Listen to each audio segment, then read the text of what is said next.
Salut à tous, c'est Steven et aujourd'hui dans cette nouvelle vidéo je vais vous expliquer comment installer iOS 9 Beta. Donc si vous avez envie d'avoir cette version avant tout le monde, avant la sortie publique prévue à l'automne 2015, je vous montre comment faire. Pour savoir si votre appareil est compatible, juste en dessous dans la description de la vidéo, je vous ai mis la liste. Donc ça commence à partir de l'iPad deuxième génération et tous les modèles ensuite. L'iPod Touch 5G est supporté lui aussi. Et tous les iPhones à partir de l'iPhone 4S. Surprise, l'iPhone 4S peut installer iOS 9. Donc voilà, si vous avez envie d'avoir iOS 9 dès à présent, je vous montre comment faire.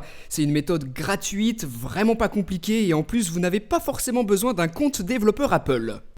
Moi je vais faire ça sur mon iPhone 5 qui se trouve actuellement sous iOS 8. Donc la première méthode que je vous propose, c'est une méthode d'installation gratuite mais qui comporte quand même certains risques. Il faut savoir qu'Apple fait tout pour nous bloquer si on n'est pas enregistré sur un compte développeur pour ne pas qu'on puisse installer les versions bêta d'iOS. Ça fonctionne mais pas toujours et c'est pour ça qu'en seconde partie de vidéo je vous montrerai une autre méthode. Pour commencer, retournez votre iPhone, ici vous avez son modèle donc notez-le bien. Moi par exemple pour mon iPhone 6 c'est 1586. Ensuite, juste en dessous, dans la description de la vidéo, vous allez retrouver mon article sur mon site internet qui va vous proposer les liens de téléchargement pour iOS 9 en fonction du modèle de votre iPhone, donc téléchargez ça. Ensuite, sur votre ordinateur, une fois que vous avez bien téléchargé le firmware d'iOS 9 qui correspond au modèle de votre iPhone, de votre iPod Touch ou de votre iPad, eh bien enregistrez-le là où vous préférez.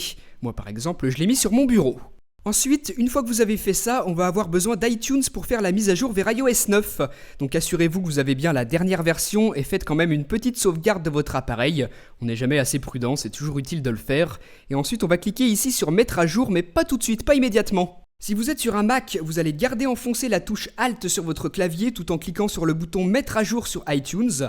Et si vous êtes sur Windows, vous appuyez sur la touche Shift sur votre clavier, vous la gardez enfoncée et vous appuyez sur le bouton Mettre à jour sur iTunes. En faisant ça, une fenêtre s'ouvre dans iTunes et là vous allez sélectionner le firmware d'iOS 9 que vous avez téléchargé.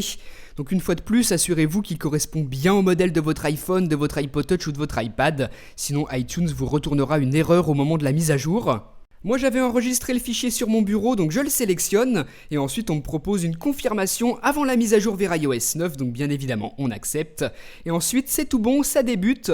Vous voyez qu'iTunes charge les fichiers et que sur notre iPhone on a la pomme sur fond noir avec une barre de chargement juste en dessous. A partir d'ici, il faut attendre, donc ne débranchez surtout pas votre iPhone et ne quittez pas non plus iTunes sur l'ordinateur. Une fois que c'est terminé, l'iPhone redémarre et vous arrivez sur cet écran d'accueil, cet écran de configuration plutôt.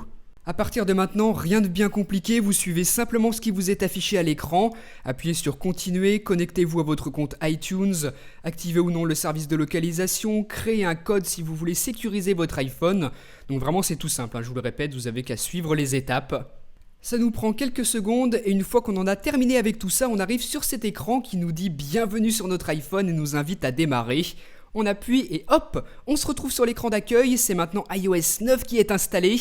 Si on se rend dans les réglages, qu'on descend un petit peu dans Général, mise à jour logiciel, on attend un petit peu et voilà, on s'aperçoit qu'on est bien sous iOS 9, c'est tout bon. La mise à jour s'est très bien passée sans forcément être enregistrée sur un compte développeur.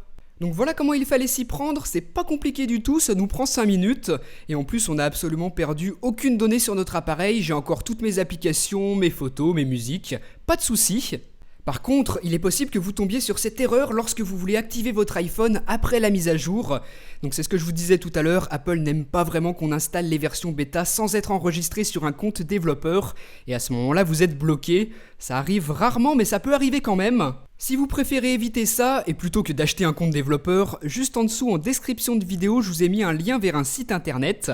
Il vous propose d'enregistrer un ou plusieurs appareils sur un compte développeur, et vous êtes tranquille.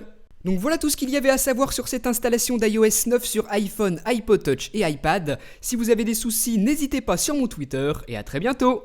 Salut!